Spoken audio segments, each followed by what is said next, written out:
Hello, Money Multipliers. Welcome back to another episode of the Money Multiplier podcast. I'm your host, Hannah Kessler, and we ask ourselves, do our dollars make sense? So today in this recording, we're going to be talking about rising interest rates or not. So I know it is an election year and some wonky things are kind of happening in the economy. And I think we're going to see some interesting things happen as the year progresses as well. Because if you understand the boom and bust cycles, we right now are at the top of the bubble. We're at the very peak of everything. And I know that there's been some talk about the Fed even going in and lowering interest rates again. Did I mention it's an election year? So the Federal Reserve, they adjust the rates, and this is due to us really wanting to help the economy. So, right, the adjusting rates help the Fed achieve conditions that satisfy their dual mandate. Keep prices stable and maximize employment. And their mission is to really protect the dollar. Before 2024, in 2023, the Fed actually changed their rates 4 times. 2022, they actually changed the rate 7 times. And right now, they're kind of at the time where their front door and their back door is open, meaning that the printing press, it can be turned on at any time, and the banks are coming to them requesting for more and more surplus of the money.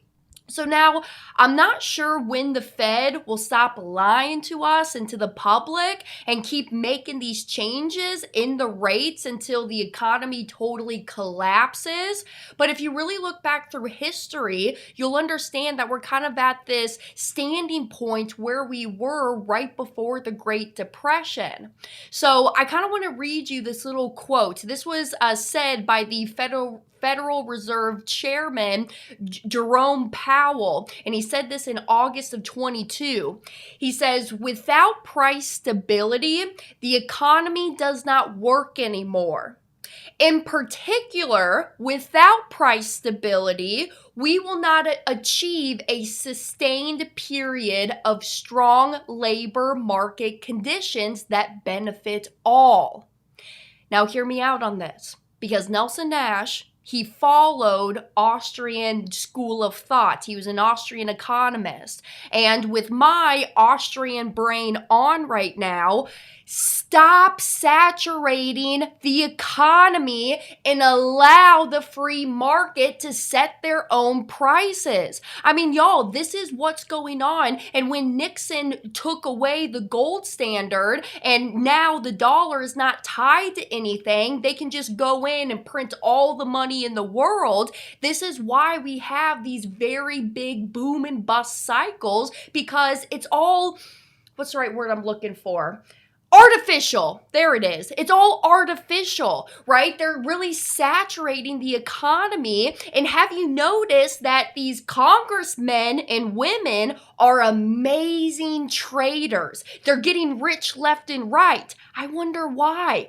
Y'all, if you really open up your eyes and start to peel back the onion and stop listening to the noise of the headlines and the news that you're seeing out there, and you start to really do your own research and read between the lines, you'll start to see that clarity come to you of, hey, this is actually what's going on. All right. And so that's why I just think that we really got to think for ourselves and question. And this is kind of the reasons why I like to do this podcast, because I want to help the community. I mean, I am just an everyday Joe like yourself. I am just wanting to be here to support my livelihood, help my family, build the family empire, and really help the community understand how we can progress forward in that manner. So, bottom line, no matter what the Fed, government intervention, political environment is doing at the time, you can only control what you can control. And this is why Nelson Nash talks so much about controlling the banking process or business in your life. And it's not about the product of whole life insurance. So for my listener who commented on my YouTube video not too long ago saying, hey, this is the longest info commercial about selling whole life insurance. No, man, you got to start waking up. That's fine. You may not vibe with me. You may not like what I have to say, but go on, do your business, go down that rabbit hole and keep following what the masses are doing and tell me how your financial picture is really working out for you. Y'all, I don't care. Even if you don't practice the infinite banking concept with me or not even at all in your life, you got to start waking up to really what's going on in the economy.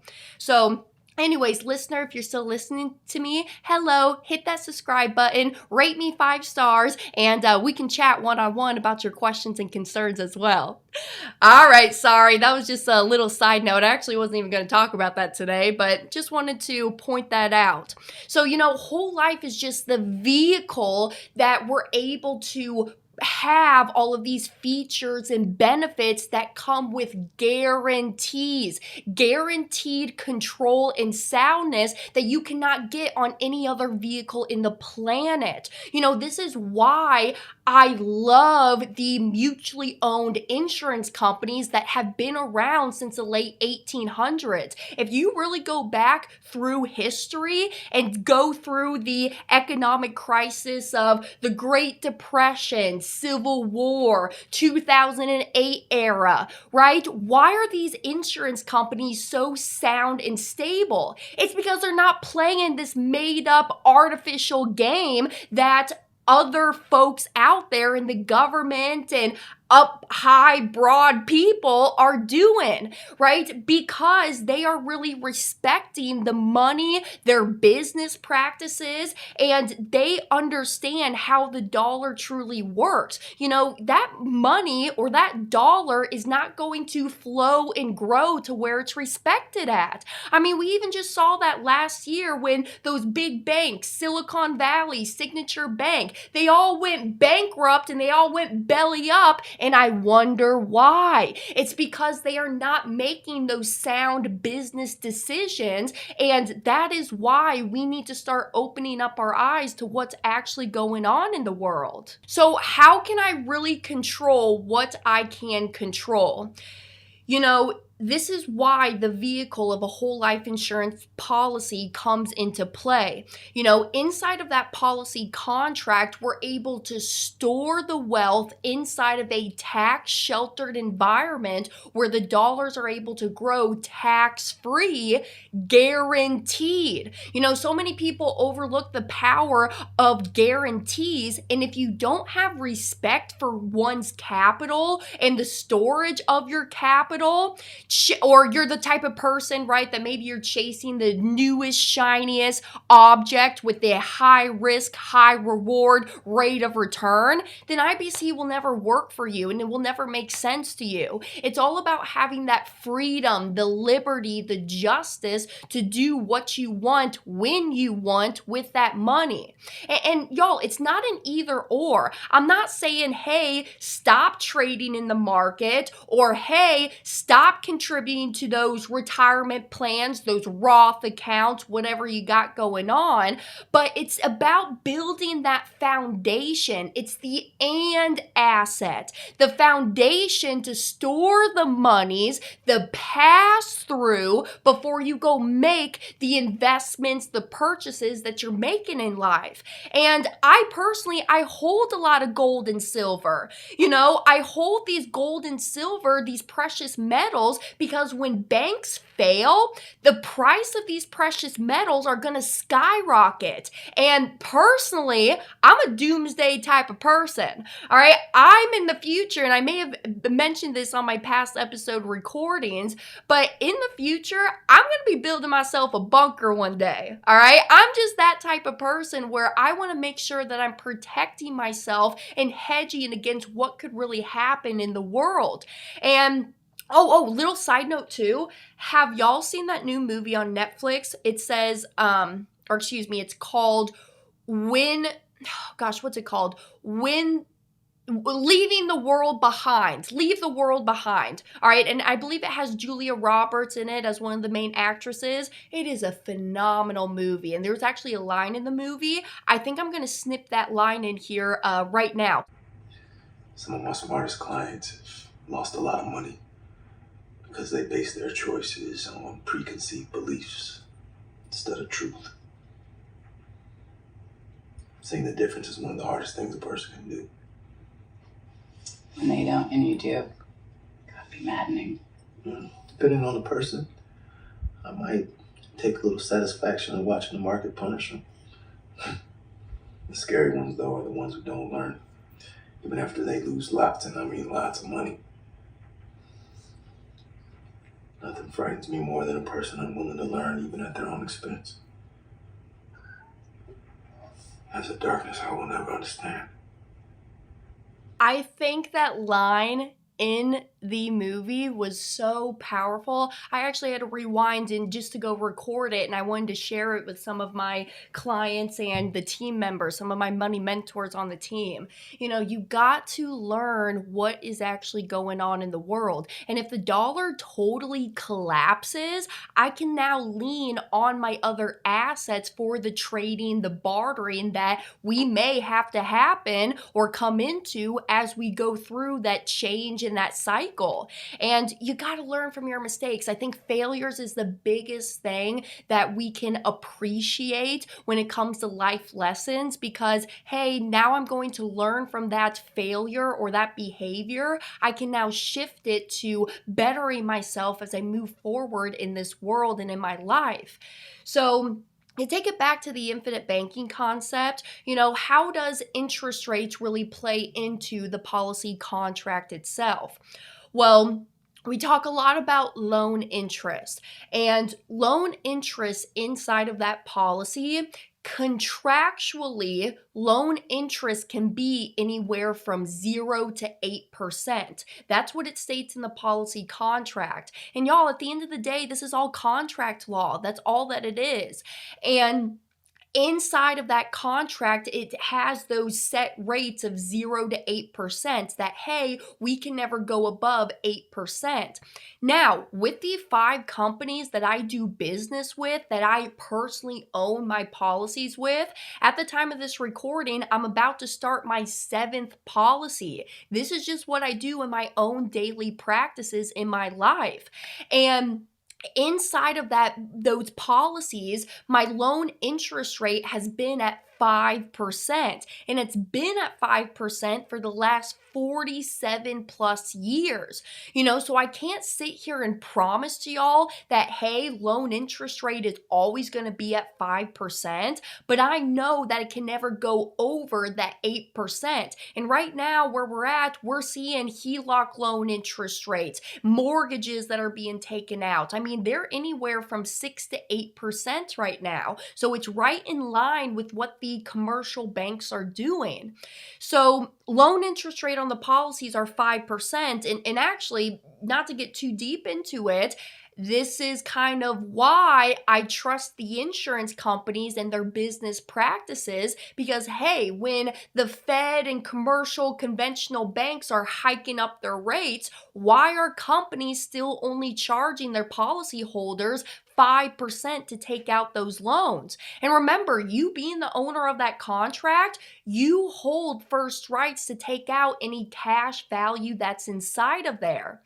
And if you really ever wanted to, you could go down to a bank and collateralize your policy and take out a cash value line of credit. So like back in the 2022 time, even like 21 as well, I believe, a lot of folks, or I should say not a lot, but some folks were going out there and they wanted to go and collateralize their policy with the banks because, hey, Mr. Banker, I'm going to walk in, give you my policy as this collateral, and you will give me a line of credit, a cash value line of credit on the policy. And at that time, rates were like 3%, 3.5%.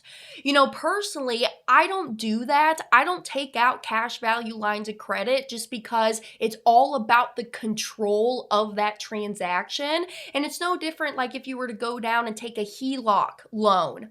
The banker's the ones that's going to be in control. If you do not pay that banker at least that monthly interest payment, the banker's going to come and foreclose on the house. They're going to come and seize the policy that you gave for collateral. And I just don't want to be tied to anything or a debtor that I have to go and pay this back to. I want to be in debt to myself where I can control the terms, the loans, and everything like that. Because reminder, a loan on the policy is nothing more than a prepayment of our death benefit. So that's why the insurance company does not care what you're using the money for, when you're paying it back, how you're going to pay it back, because we've all got an expiration date. We're all guaranteed to graduate or pass in the future. And at that time, any outstanding loans would just simply get subtracted from the death benefit. So loan interest, right? 0 to 8% contractually, been at 5% for the last umpteen plus years, right? 47 plus. But let's even just talk about the dividends. All right, I kind of talked about it a little bit earlier, but with those dividends inside of that policy, why are these companies paying out these dividends during total times of economic dumpster fire flames? Well, the reason that they're able to do it, like I mentioned, they're respecting their money. The insurance company, they are making long-term conservative investments. They are not going to go out there and lend to folks with high risk or, low income families and issuing them mortgages, or startup companies for a tech company that's just getting up off the ground. They are going out there and making long-term conservative investments, and they are not lending out more money than what they have on hand. We talked about this. If you were at my Saturday session where we went into the Millennial Wealth Building Boot Camp, we talked about the differences of fractional reserve lending or banking and Austrian economics, where the insurance companies, they are not going to lend out more money than what they have on hand. $1 has to protect $1 down at the insurance company. We're like at the banks, for any $1 that the depositor leaves there with them, they can now go and lend out anywhere from $8, $9, $10 for that $1. And they're playing that game. Well, we don't think that not everybody is going to come and do a run on the banks at one given point in time. Well, okay, how well did that happen for y'all last year? All right, I just want y'all to see the truth of what's really going on and really think for yourself and question. So here's even like some personal stories too. During the COVID time, I got a lot of phone calls from my clients or folks that are not even my clients. And they were saying, Hannah, we should have listened to you. We should have listened. I just looked at my 401k, my brokerage account, and I have just lost over $100,000 in that account. And it's just because the market went down. The market just went bust. And if you think about that, if that individual was in that time where they were going to go out and retire that year, how comfortable do you think it's going to be to retire when you just lost over $100,000 that you were going to use for your income replacement for these passive retirement years of your life? I mean, and again, this is why I like these failures, these lessons that we learn, because now they've shifted. They went in there, closed out the accounts, pulled back from the markets, and now they're really studying and following their techniques if they are going to go out there and trade within the market. So do your own research, pay attention to what's going on, and follow the money and not just keep listening to the noise and the headlines that you see out there. So all I want for you is to protect and grow the family empire. diversify into different things. Diversify into things that you like, know, and understand. But bottom line is, in my financial picture, it's the policies. The policies is the baseline to what I'm doing. And then from there, I'm growing it up into whatever asset classes that I want to diversify my wealth into. And again, and y'all know this, if you've been following me for a long time, you know the reason of why I'm shifting that money inside of the policy first is because when that money gets inside of there, now for the rest of my life, I'm going to earn that uninterrupted compounding interest. No taxes, no fees. I can still take out those loans or even withdrawals from that policy, and I can use that money for whatever I want in my lifetime.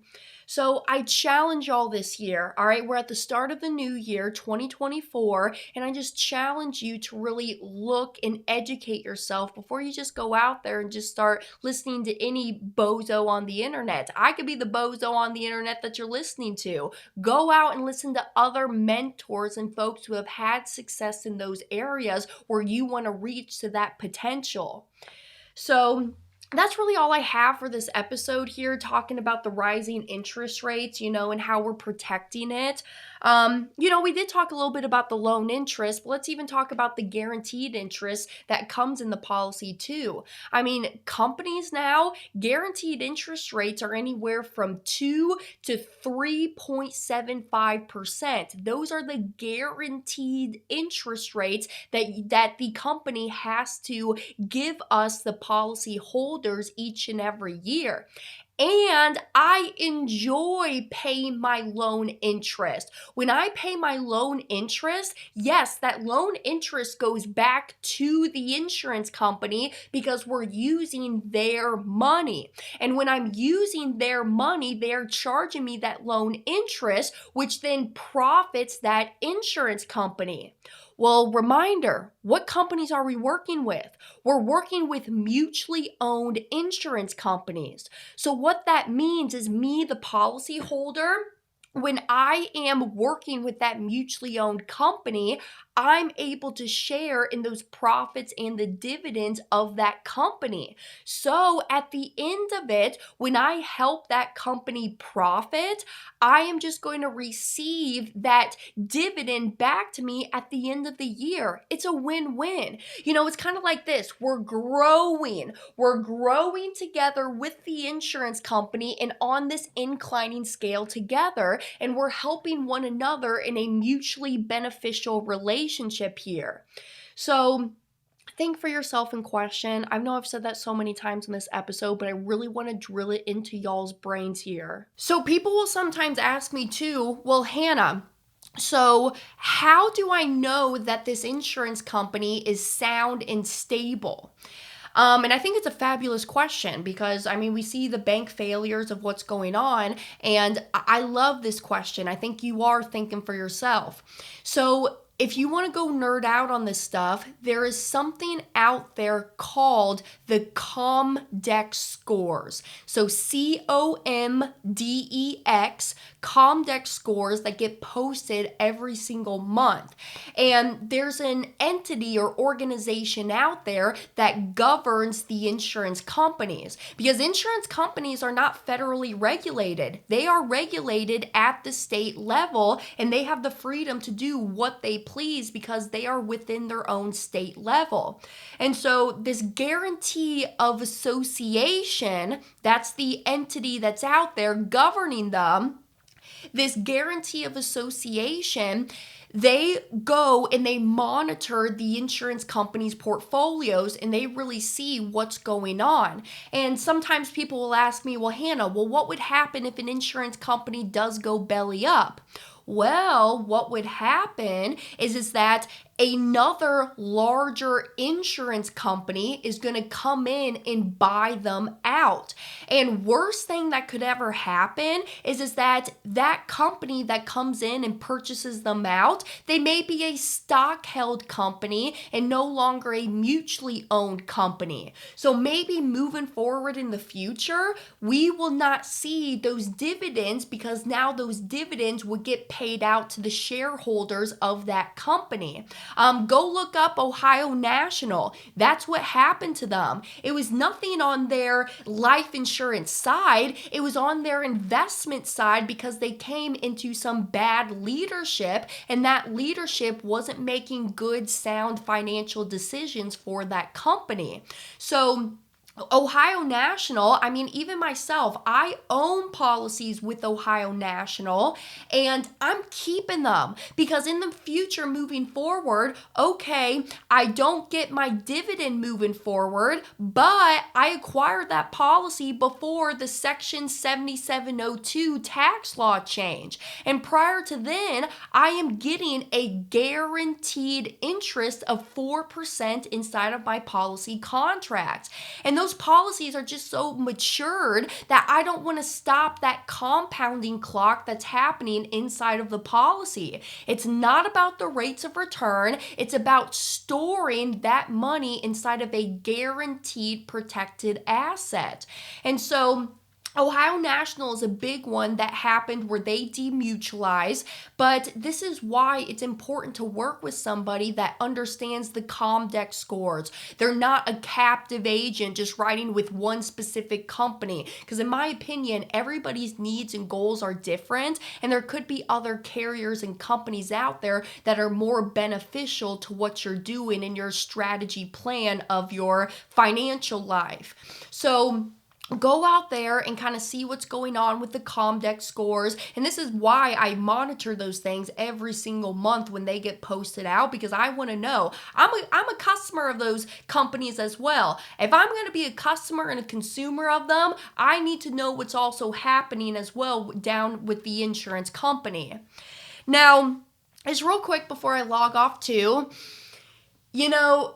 a lot of people are asking me, well, hey, Hannah, what happened with Mass Mutual? Mass Mutual, they came out with this letter that said, hey, we don't support infinite banking business.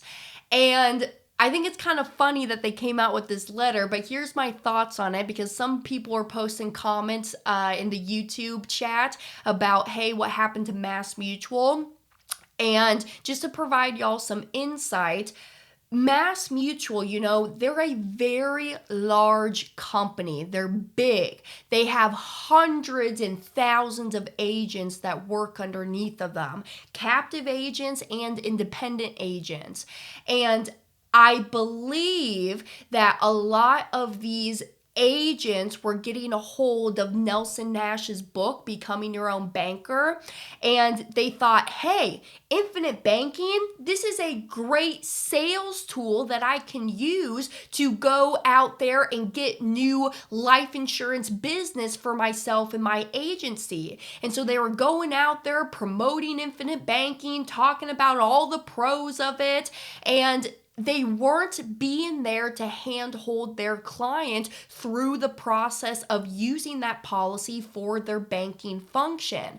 And I believe a lot of these clients, they started to go out, take out their policy loans, but they never had the plan to play honest banker, pay themselves back, and pay themselves back with interest. And thus, by doing so, they never paid the interest on their policy loans. They weren't paying the policy loans. They were looking at their premiums as more of a payment rather than a deposit or investment within to yourself. And they just started to let these policies totally implode on themselves, and they just started to surrender all of these policies. And fun fact for y'all, insurance companies are not profitable on whole life insurance until about the 7th year inside of that policy contract. So if these folks are going out there taking out policies and then letting them lapse 1, 2, 3 years into it, the company doesn't want that business, because like I mentioned, we're on an inclining scale. We're working together with this insurance company moving forward up and up. And so I think Mass just got a little irritated with it. So they said, hey, We do not want infinite banking business. And if your client's going to be taking out loans from the policy immediately, we may be going in there and terminating your contracts because we do not want that business. So I think that's one of the reasons that they came out with that letter.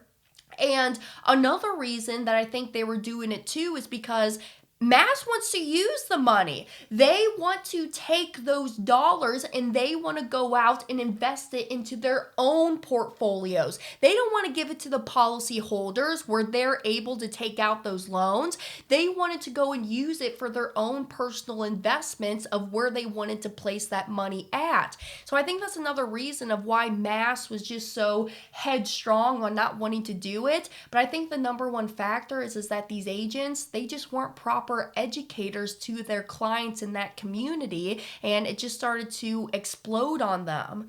So if you're looking to get into this stuff, please be working with an infinite banking practitioner.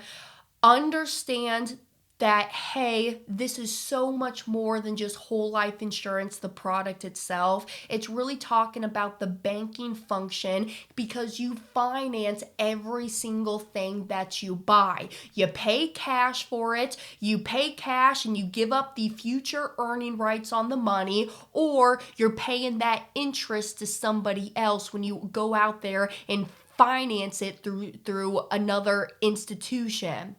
So I think that's all of my last thoughts now for this episode.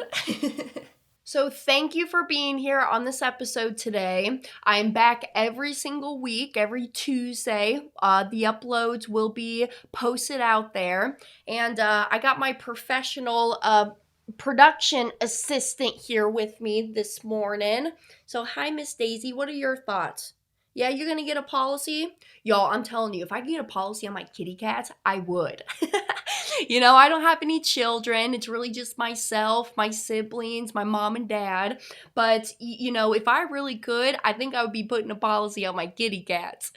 So, as always, I appreciate your time. Hopefully, I provided some insight. And go out there, do your own due diligence. Hey, if this is something that y'all are into, if you guys are day traders, you like the market, Chris Naugle is spelled Naugle. Every Wednesday, he goes live on his YouTube channel. So just go look up Chris Naugle on YouTube. And Wednesday at 9:30 a.m. Eastern Time, him and Stephen Nagy on my team as well, they go live for What the F Happened. And it's every week, 9:30 a.m. Eastern on Wednesday. And it's just big market updates, what's going on in the world, in the United States directly. And I learn a lot from them. They are my mentors as well when it comes to money, the economy, and following the dollar. But just a resource for y'all just to keep learning more and more about this stuff. So as always, thank you for being here. If you want to learn more about the infinite banking concept, you can go to our website, themoneymultiplier.com/presentation and click on Watch Brent Now. So Brent's my dad, Brent Kessler, that's the relationship there. And he will go all into the foundational knowledge of what is the infinite banking concept, how are we practicing it, and all things that are in between. So I will catch y'all next week. Talk to you then.